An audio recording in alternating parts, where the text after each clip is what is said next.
Swati Rajput MSc classes में आपका हार्दिक स्वागत करती हूँ।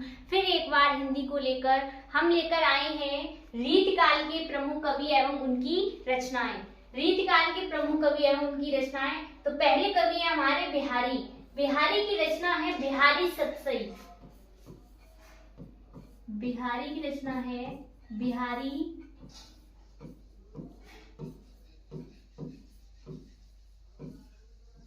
सतसई। फिर हमारे अगले कवि हैं भूषण। इनकी रचना है शिवराज भूषण।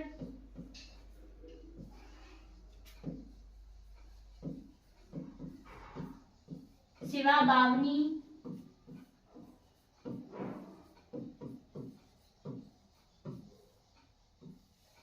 छत्रसाल दशक।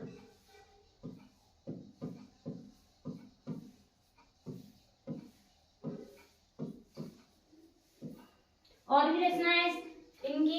अब देखो, अब है अगले कवि हमारे केशवदास। केशवदास की रचना है रामचंद्र का।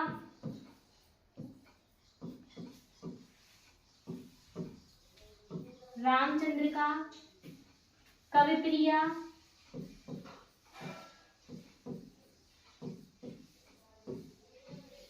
और रसिक प्रिया।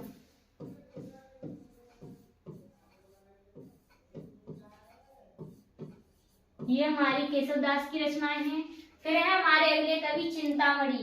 चिंतामणि की रचना है कलकुल कल्पतरु।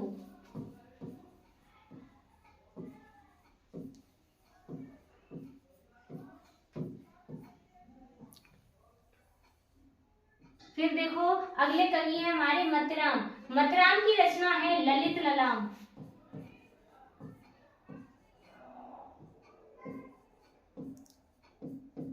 ये इनकी बहुत प्रसिद्ध रचना है ललित ललाम। फिर है अगले कवि हमारे पद्माकर। पद्माकर की रचना है पद्माभरण। पद्माभरण जगत विनोद।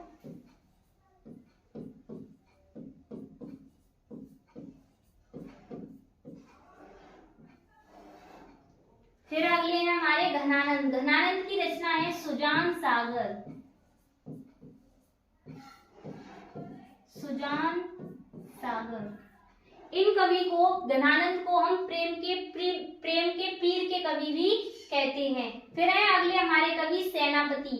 सेनापति की रचना है कवित्र रत्नाकर।